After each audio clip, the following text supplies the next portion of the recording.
ويمسي كافرا ويمسي مؤمنا ويصبح كافرا يبيع دينه بعرض من الدنيا. رواه مسلم. وعنه قال قال رسول الله صلى الله عليه وسلم ستكون فتن القاعد فيها خير من القائم والقائم فيها خير من الماشي والماشي فيها خير من الساعي من تشرف إليها تستشرفه فمن وجد ملجأ أو معاذا فليعد به متفق عليه. وفي رواية المسلم قال تكون فتن النائم فيها خير من اليقظان واليقظان فيها خير من القائم والقائم فيها خير من الساعي فمن وجد ملجأ أو معاذا فليستعذ به أو كما قال رسول الله صلى الله عليه وسلم. اللهم صل على محمد وعلى آل محمد كما صليت على إبراهيم وعلى آل إبراهيم إنك حميد مجيد. اللهم بارك على محمد وعلى آل محمد كما باركت على إبراهيم وعلى آل إبراهيم إنك حميد مجيد. يا رب صل وسلم دائما أبدا على حبيبك خير الخلق كلهم. يا رب صل وسلم دائما أبدا على حبيبك خير الخلق كلهم. يا رب صل وسلم دائما أبدا على حبيبك خير الخلق كلهم. بھائیوں، بزرگوں، دوستوں، میرے ہم سفر نوجوان ساتھیوں، قیامت سے پہلے اس امت پر کیا کیا حالات آنے ہیں وہ ہم احادیث مبارکہ کے حوالے سے سن رہے ہیں، سنانے کی کوشش کر رہے ہیں۔ حضرت نبی کریم صلی اللہ علیہ وسلم کے فرمان کو خالص عربی زبان کے اندر سننا بھی یہ ہمارے لیے اعمال میں بڑھنے کا سبب اور ذریعہ ہے۔ یعنی خالص اگر ہم عربی زبان میں حضرت نبی کریم صلی اللہ علیہ وسلم کا کوئی ارشاد سنیں گے تو سننے پر بھی اس پر اجر ملے گا، اور پھر جب سننے کے بعد اس کو سمجھنے کی اور اس پر عمل کرنے کی پوری نیت اور کوشش کریں گے، اجر تو ملنا ہی ملنا ہے۔ بعض دفعہ ایسا ہوتا ہے کوئی بات سمجھ میں نہیں آتی ہے لیکن سننے پر بھی اس کو اجر ملے گا۔ یوں تو حضرت نبی کریم صلی اللہ علیہ وسلم نے اپنے دین کو اپنی امت کے سامنے بہت سہل اور آسان کر کے پیش کیا ہے۔ خود ایک موقع پر آپ نے فرمایا یسروا ولا تعسروا، آسانیاں پیدا کرنی تھی، مشکلات تھی، تو آپ اپنے الفاظ میں بھی بہت آسان الفاظ ارشاد فرمایا کرتے تھے۔ حضرت نبی کریم صلی اللہ علیہ وسلم نے بعض باتیں مثالوں کے ذریعے سے سمجھائی ہیں، کوئی مثال بیان کی ہے، اس کے ذریعے سے بات کو سمجھایا ہے۔ گزشتہ کئی احادیث ہم نے سن لی کہ قیامت سے پہلے کیا کیا واقعہ ہونے والا ہے۔ آج کی جو حدیث ہم نے سنی ہے اس میں حضرت نبی کریم صلی اللہ علیہ وسلم نے فرمایا بادروا بالاعمال، اعمال کے کرنے میں تیزی کرو، آگے بڑھو۔ آگے کیسے بڑھنا ہے उसका इशारा आगे चलकर हज़रत नबी करीम सल्लल्लाहु अलैहि वसल्लम ने दिया है। हदीस की शरह करते हुए और हदीस को समझाते हुए मुहद्दिसीन मुख्तलिफ अक़वाल बयान करते हैं। इस हदीस से ये भी समझा जाता है, ये बात भी समझ में आती है, ये बात भी समझ में आती है। और बाज़ दफ़ा ऐसा होता है कि माजी वईद में मुहद्दिसीन ने जब इन हदीसों की शरह लिखी है या बयान की है तो उस ज़माने में उस हदीस के मुताबिक उम्मत के अंदर वो अमल नहीं था। बाद में वो अमल वजूद में आ गया, लेकिन हज़रत नबी करीम सल्लल्लाहु अलैहि वसल्लम ने वो पहले ही इरशाद फरमा दिया था। मिसाल के तौर पर एक मौके पर आपने फरमाया था, एक ज़माना वो आएगा लोग कपड़े पहन कर भी नंगे होंगे। जाहिर सी बात है, सहाबा किराम के ज़माने में इसका तसव्वुर भी नहीं था कि लोग कपड़े पहनकर नंगे होंगे। बज़ाहिर सहाबा को ये मुश्किल नजर आ रहा था कि ये कैसे मुमकिन है। बल्कि एक मौके पर जब क़यामत की मंजर कशी नबी अलैहिस्सलातु वस्सलाम ने की कि लोग जब कब्रों से उठेंगे तो वो ऐसे होंगे जैसे मादरजाद बंदा, मादरजाद बच्चा या बच्ची होती है, उसके बदन पर कोई कपड़ा नहीं होगा। अम्मी आयशा रज़ियल्लाहु ताला अन्हा ने फौरन पूछा, क्या लोगों को एक दूसरे से हया नहीं आएगी? आपने फरमाया वो मौका ही ऐसा होगा, वहाँ हया तो बहुत दूर की बात है, बंदे को अपनी होश ही नहीं होगी मैं वो कहा। फिर वो अपने आप को कैसे देखेगा, मैं नंगा हूं या मेरे ऊपर कपड़े हैं। इसी तरीके से मुख्तलिफ मौकों पर आप अलैहिस्सलातु वस्सलाम ने बाज़ बातें इरशाद फरमाई है जो उस ज़माने के अंदर वजूद में तो नहीं थी लेकिन बाद में वजूद में आ गई। इन्हीं हदीस आगे आएगी, नबी अलैहिस्सलातु वस्सलाम ने फरमाया, मैं अपनी आंखों से आसमान से फितनों को उतरते हुए देख रहा हूं।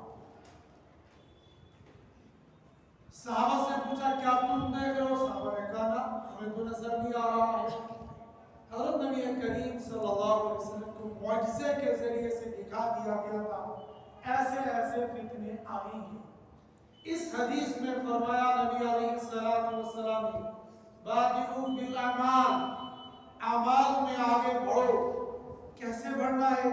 जो वक्त तुम्हें मिले उस वक्त को गनीमत जानकर तुम जितने नेक अमाल कर सकते हो उन नेक अमाल के करने में दरेर न करो, वक्त को जाया न करो।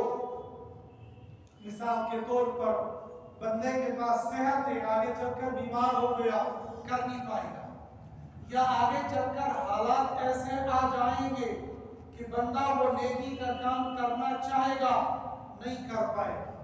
मिसाल, जब बंदे के पास माल था तो गरीब उसके पास मांगने के लिए आता था, वो देता नहीं था, वो माल को रोक के रखता था। आगे चलकर जब माल के अंदर कमी हो गई, अब इस मालदार ने चाहा कि मैं अल्लाह के रास्ते में माल को खर्च करूं, लेकिन पल्ले कुछ नहीं है।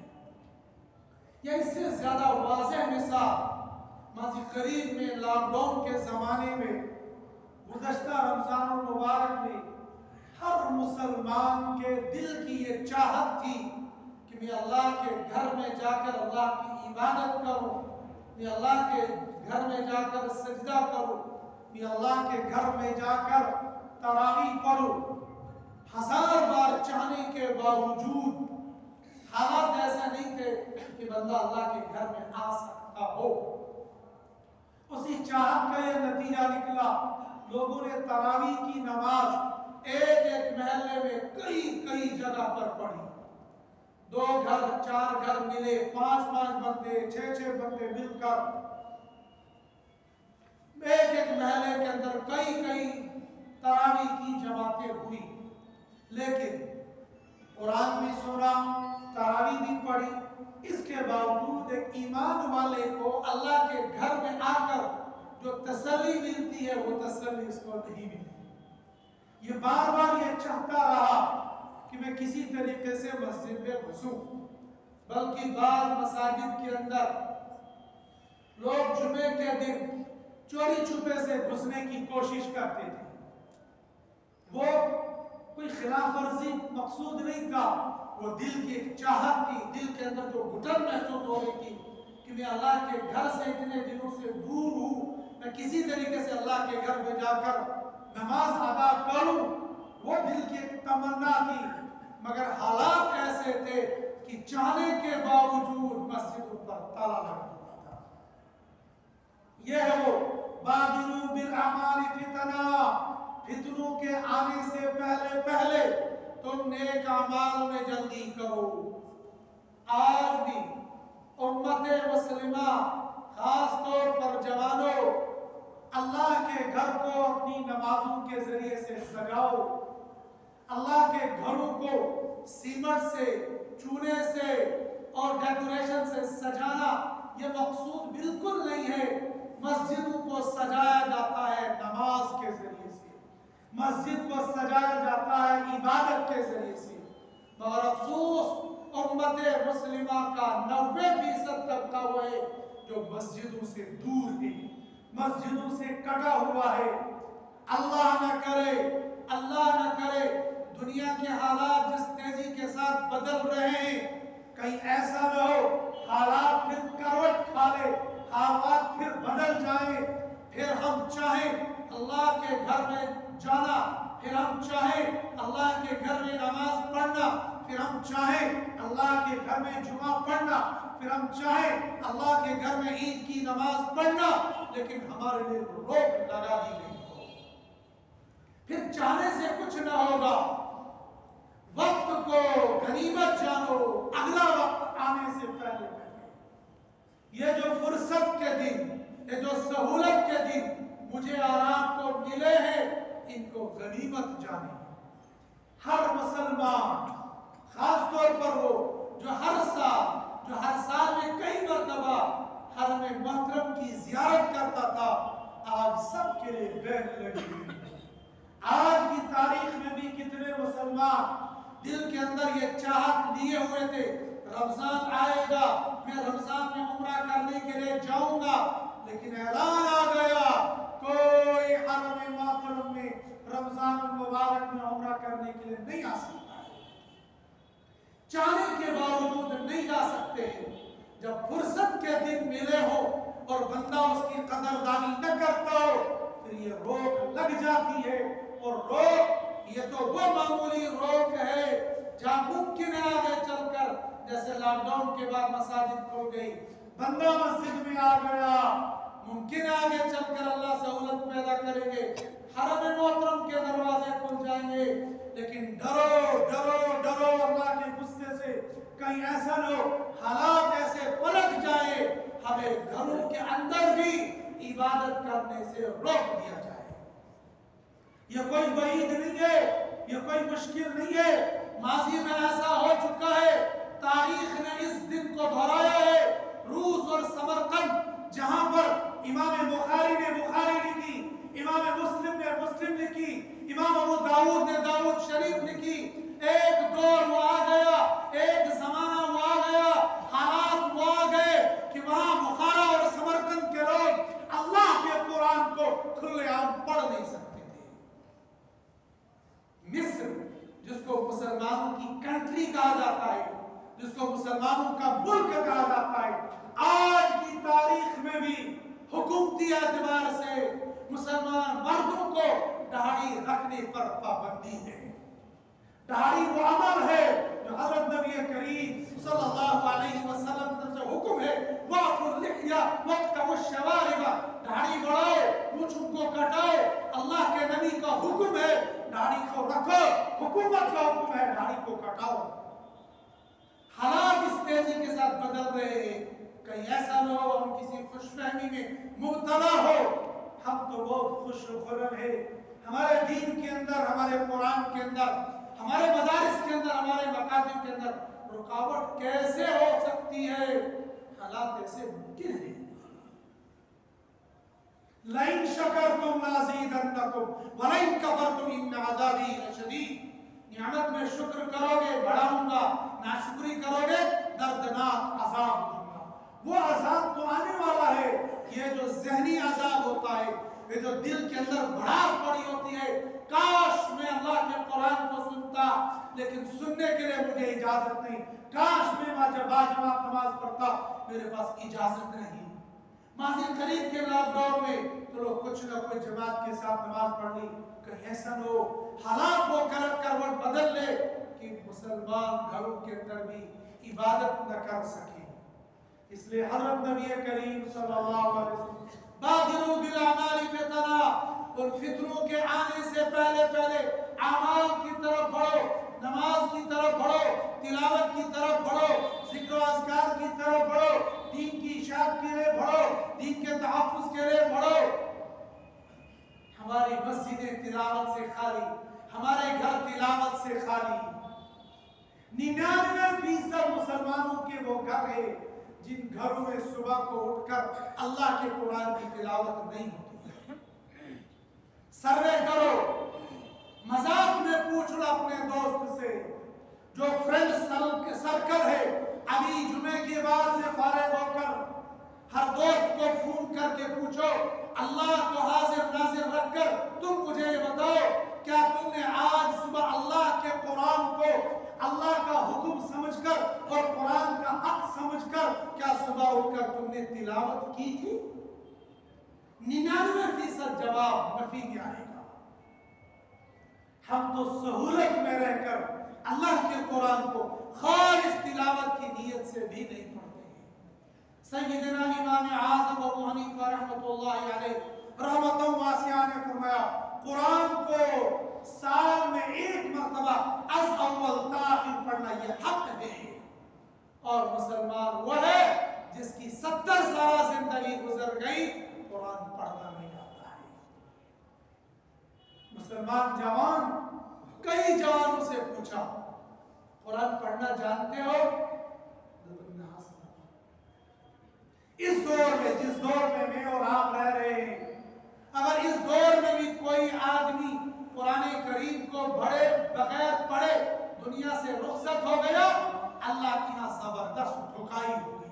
घर घर में कुरान पढ़ाने वाले, महल्ले महल्ले में कुरान पढ़ाने वाले, अल्हम्दुलिल्लाह अल्लाह ने मुसलमानों को वो बहार भी दिखाई। जम्मू कश्मीर के लोगों खास तौर पर अल्लाह ने वो बहार भी दिखा दी। आज हर मस्जिद के अंदर अल्हम्दुलिल्लाह 90% मसाजिद वो हैं जहाँ के आइमा हुफ़ाज़े किराम हैं। एक दौर वो भी था जनाजा पढ़ाने वाला कोई नहीं होता था। हफ्ते बजे गसन जनाज पढ़ना वो वास्ते में रखा। आज तो अल्हम्दुलिल्लाह महल्ले महल्ले में हाफिज़ कुरान है। आज अगर कोई आदमी अल्लाह के कुरान को बगैर पढ़े हुए दुनिया से रुखसत हो गया, अल्लाह की यहाँ कोई हीला कोई बहाना नहीं चलेगा। सुबह को उठकर अल्लाह के कुरान की जरूर तिलावत करो। सुबह को उठकर फजर की नमाज बाजमात अपनी महल्ले की मस्जिद में पढ़ना ये फर्ज, जैसे नमाज पढ़ना फर्ज, ऐसे ही जमात के साथ नमाज का पढ़ना लाजिम और जरूरी है।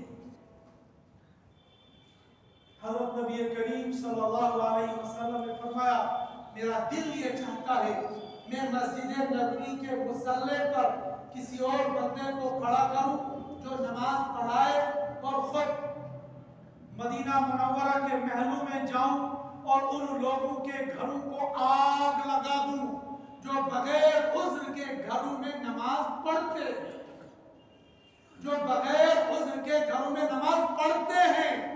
नबी का दिल ये चाह रहा है मैं उनके घरों को आग लगा दूं। जिस घर के बारे में नबी की मंशा ये हो, इसको आग से खाकस्तर कर दूं। क्या ख्याल है मुसलमान, क्या इस घर के अंदर अल्लाह की रहमत उतरेगी? दबनास परेशान चुस कमावन चुस बरकती छन मेहनत चुस कर अंदर बचनी चुन के कहां से बचेगा?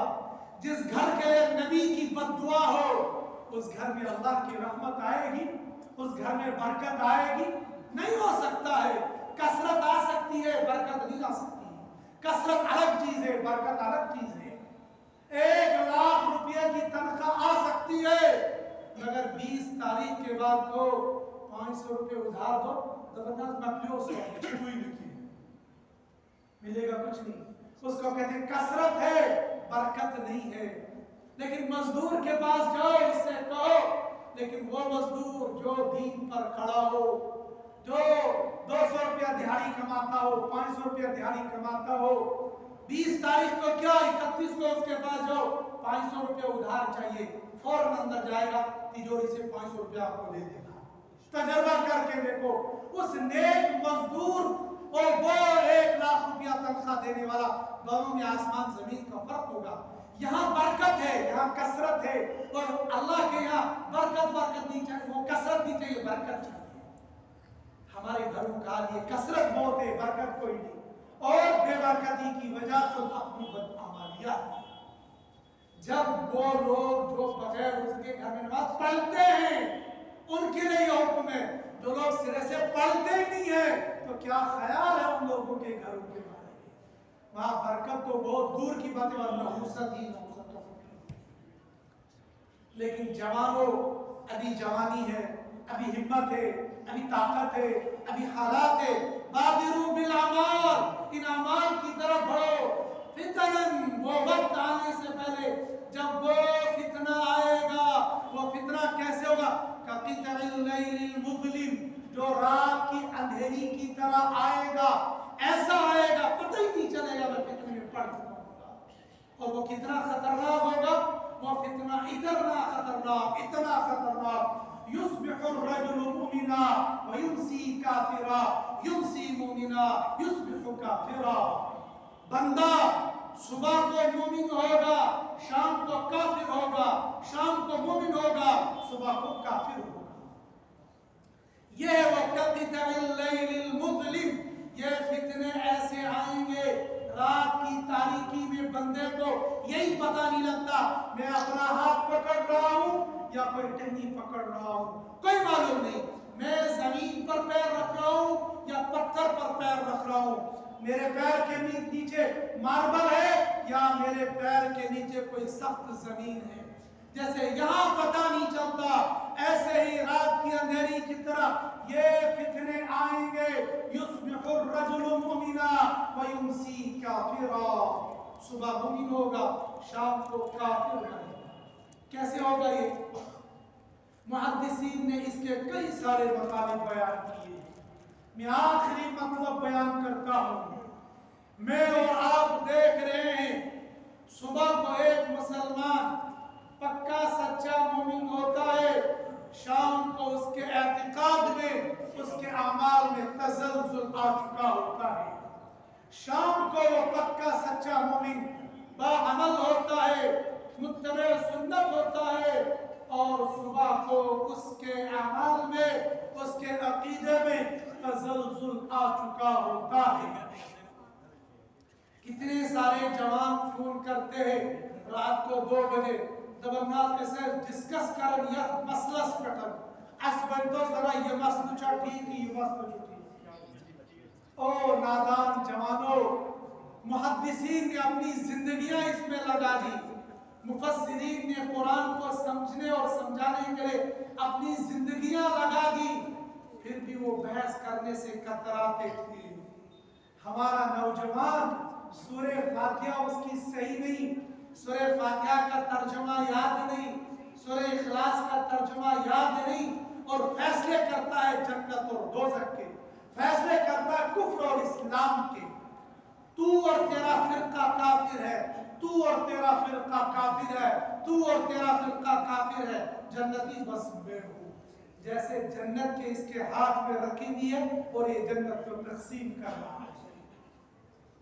अरे अल्लाह वाले वो हैं जिनने कुरान और हदीस में अपनी सारी जिंदगी गुजारी, फिर भी डरते थे, फिर भी कांपते थे, फिर अल्लाह के हुजूर में जाने हुए वो कांपते रहते थे, कहीं ऐसा न हो कहीं मुझसे खता होगी। मुहद्दिसीन, मुफस्सिरीन, फुक़हा वो लिखने के बाद कहते फ़इन कान तवाबुन फमिन अल्लाह व इन कान खतान फमिन्नी, الشیطان. بڑے بڑے فقیہ، بڑے بڑے محدث اس وقت بر صغیر کے علماء میں سے ایک بہت بڑے عالم ہے مولانا تقی عثمانی، جو پاکستان کے رہنے والے ہیں، اور انہوں نے کتاب لکھی ہے ترمذی کی شرح، درس ترمذی. ایک بحث، ایک مسئلے پر بحث کرتے ہوئے، ایک حدیث پر آگے لکھتے ہوئے، میرے نزدیک تصویر کو لینا اس معنی کر جائز ہے، اس معنی کر ناجائز ہے. اس سے پہلے تمام علماء فوٹو کھینچنے کو ناجائز کہتے تھے. جب مولانا تقی عثمانی نے یہ نقطہ لکھا کہ میرے نزدیک اس معنی کر جائز، اس معنی کر ناجائز، کیا ہے وہ موٹے اعتبار سے فوٹو لینا، وہ کیمرہ ہو، موبائل ہو، جو بھی، فوٹو لینا اور لے کر بعد میں ڈیلیٹ کر دینا، اس کی اجازت انہوں نے اس حدیث سے لکھی ہے. لیکن فوٹو لے کر اس کا پرنٹ نکالنا، اس کو ناجائز لکھا ہے. اس پر نے بڑی تھوڑی بحث کی ہے، وہ بحث الگ ہے. پھر اس کے بعد 2004 یا 2005 میں بنگلور میں ایک سیمینار ہوا. دارالعلوم دیوبند کے اکابر علماء، سابق شیخ الحدیث رضی اللہ مفتی محمد سعید صاحب پالنپوری نور اللہ مرقدہ جیسی شخصیات وہاں پر گئی. ایک بڑی بحث ہو گئی صرف اس نقطے کو لے کر، تصویر لینا جائز یا ناجائز. علماء کی ایک بڑی جماعت نے اپنے دلائل یہ دیے کہ خالص تصویر لینا اتنی اجازت، پرنٹ کرنا بغیر ضرورت کے یہ ناجائز. اسی کا فائدہ آج علماء بھی اٹھاتے ہیں اور عوام بھی اٹھاتے ہیں، جو چھوٹی سی اس میں سہولت ملی ہے. بہرحال وہ ساری بحث لکھنے کے بعد بر صغیر کے اتنے بڑے عالم حضرت مولانا محمد تقی عثمانی صاحب حفظہ اللہ، وہ لکھتے ہیں، یہ جو میں نے تحقیق پیش کی، فَإِن كَانَ ثَوَابٌ فَمِنَ اللَّهِ، اگر یہ بات صحیح ہے تو یہ من جانب اللہ ہے. وَإِن كَانَ خَطَأً فَمِنِّي وَمِنَ الشَّيْطَانِ، اور اگر اس میں کوئی غلطی ہے وہ میری طرف سے اور شیطان کی طرف سے. اتنا بڑا عالم وہ لکھتا ہے کہ میں کما حق کہوں، یہ بحث اور یہ فائنل ڈیسیجن نہیں لے سکتا ہے کہ میں نے جو لکھا یہ صحیح ہے، یہ حرف آخر میں یہ نہیں کہہ سکتا ہے. ہمارا جوان فٹ سے فیصلہ کر لیتا ہے تو جنتی ہے اور تو دوزخی ہے. وہ جوان کس نے تجھے یہ اتھارٹی دی؟ مفتیان کرام مادر علمی دارالعلوم دیوبند میں جب مرزا قادیانی بدبخت کا قضیہ پہنچا، اول مرحلہ میں دارالعلوم دیوبند نے بھی یہ فیصلہ نہیں دیا کہ یہ کافر ہے یا یہ کہ ابھی اسلام کے اندر داخل ہے. بہت ساری باتیں لکھی. پھر بہت بعد میں کئی زمانوں کے بعد متفق علیہ فیصلہ آ گیا، مرزا قادیانی اور اس کے ماننے والے کافر ہیں. فٹ سے تو کوئی بھی عالم یہ فیصلہ نہیں کرتا تو کافر ہے تو مومن ہے. آج تو ہمارے نوجوان نماز کے اندر جو جزوی مسائل ہے، جو جزوی اختلاف ہے، ان مسائل میں کفر کا فتویٰ دے دیتے ہیں. مسلمانوں کے اندر بہت سارے مکاتب فکر ہے، ان میں سے اکا دکا کافر ہے. باقی بہت سارے مکاتب فکر جو عام طور پر ہمارے اندر یہ ہوتے ہیں، ہم ان کے پیچھے نماز پڑھتے ہیں اور وہ ہمارے پیچھے نماز پڑھتے ہیں. نوجوانوں، ایسے کفر کے فتوے دینے سے باز آ جاؤ. یہ کام ہے اہل علم کا، اور ان اہل علم میں سے کسی نے بھی یہ فتویٰ نہیں دیا ہے الا ماشاءاللہ کسی نے دے دیا ہوگا، ورنہ عام طور پر ان تمام جماعتوں پر ایک دوسرے، خاص طور پر جس مکتب فکر سے میں تعلق رکھتا ہوں ان کی طرف تو ان تمام جماعتوں پر کفر کا فتویٰ نہیں ہے. یہاں تو بہت سہولت سے کام لینا پڑتا ہے، لیکن ہمارے جوان جو بے احتیاطی سے کام لیتے، ایک دوسرے پر کفر کے فتوے دیتے ہیں، اور پھر وہ ضد، ہٹدرمی اور انانیت میں آ کر، تعصب میں آ کر جو علماء پر کیچڑ اچھاڑتے، احادیث کا انکار کرتے، قرآن کا انکار کر دیتے، ان کو پتہ بھی نہیں چلتا ہے وہ قرآن کا انکار کر چکے ہوتے ہیں. اور یہ اتنا نازک مسئلہ ہے، اتنا نازک مسئلہ ہے کہ ہر عام و خاص یہ فیصلہ نہیں کر پائے گا. علماء گرفت کرتے ہیں تو گرفت کرتے ہیں، عام آدمی کو پتہ بھی نہیں چلتا ہے یہ گرفت کیسے ہو گئی. یہ گرفت کہاں سے ہو گئی، کس بنیاد پر ہو گئی؟ مثال کے طور پر عصمت انبیاء یہ ہمارے عقیدوں میں داخل ہے۔ انبیاء علیہم السلام کی شان میں رتی برابر بھی کوئی گستاخی کر لینا یہ انسان کو اسلام سے کافر بنا دیتا ہے۔ اب اگر کہیں بحث ہو رہی ہو عیسائی کے ساتھ، عیسائی حضرت عیسیٰ کے دلائل پیش کر رہا ہو اور حضرت نبی کریم صلی اللہ علیہ وسلم کا امتی نبی علیہ السلام کے فضائل بیان کر رہا ہو تو فضائل کو بیان کرتے کرتے کہیں ایسا ہو عیسیٰ علیہ السلام کی شان میں رتی برابر گستاخی کر جائے۔ اگر اتنی سی بھی گستاخی کر لی سمجھو ختم بیڑا ختم۔ یہ ہے وہ بندہ جب صبح کو مسلمان ہوگا شام کو کافر ہوگا۔ یا اس سے آگے چل کر خطرناک بات کیا کہ صبح کو ایک آدمی ایک چیز کو حلال سمجھتا ہے اور شام کو پہنچتے پہنچتے اسی کو حرام سمجھتا ہے، اور وہ اپنے علم کی بنیاد پر نہیں، وہ اپنی تحقیق کی بنیاد پر نہیں، کسی ایک حدیث کو لے کر بحث کرتے رہتے ہیں۔ نوجوان بھائیوں، نوجوان دوستوں، امام بخاری رحمۃ اللہ علیہ رحمتوں واسعہ کو ایک قول کے مطابق 6 لاکھ حدیثیں یاد تھی، ایک قول کے مطابق 4 لاکھ حدیثیں یاد تھی، اور اس بات میں تو کسی کا اختلاف نہیں ہے کہ امام بخاری کو 2 لاکھ حدیثیں صحیح یاد تھی۔ 2 لاکھ حدیثیں وہ بھی صحیح، اور میں سے ضعف کا تصور بھی نہیں، خیال بھی نہیں۔ عام مسلمانوں کو یہی پتہ نہیں ہوتا ہے صحیح حدیث کون سی ہوتی ہے اور ضعیف حدیث کون سی ہوتی ہے۔ ایک صاحب ایسی بات کرتے کرتے اس کتاب کے اندر ضعیف حدیثیں بہت ہوتی ہیں۔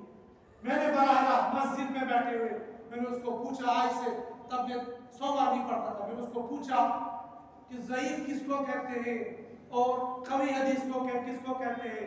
دبنہار ضعیف حدیث وہ ہے جس کو کوئی کمزور بندہ بیان کرتا ہو، اور قوی حدیث وہ ہے جس کو طاقتور بندہ بیان کرتا ہے۔ اس کے یہاں ضعیف اور قوی کا معیار یہ ہے، اور محدثین نے ضعیف اور قوی، حسن، حسن لغیری، حسن لذاتی، یہ ساری اصطلاحیں جو بیان کی ہیں ان کے پیچھے انہوں نے پوری عمریں لگائی ہیں۔ ایک حدیث کو لے کر بندہ بہت دور چلا جاتا ہے، بہت دور چلا جاتا ہے۔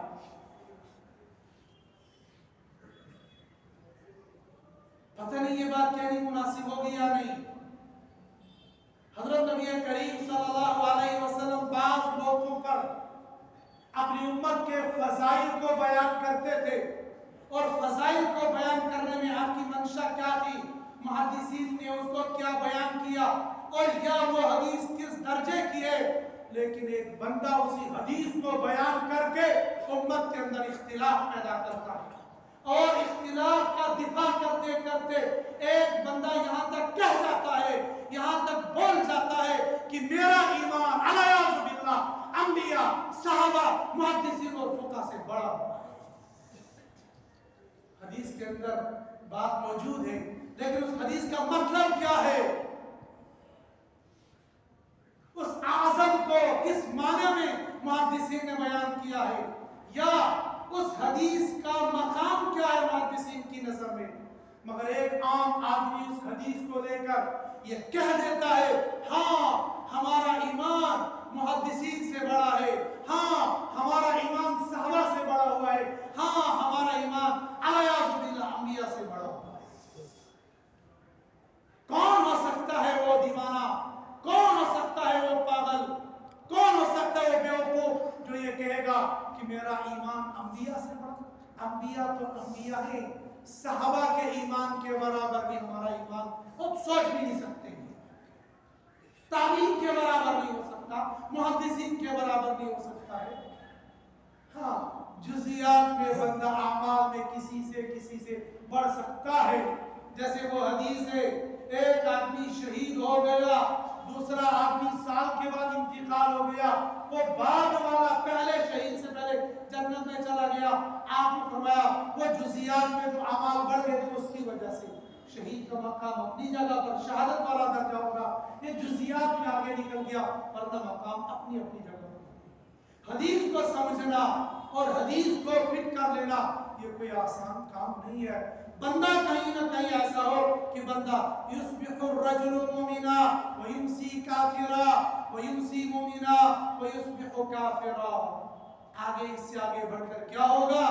یبیع دینہ بعرض من الدنیا، اپنے دین کو معمولی سے دنیا کے لالچ کے بدلے میں بیچ دے گا.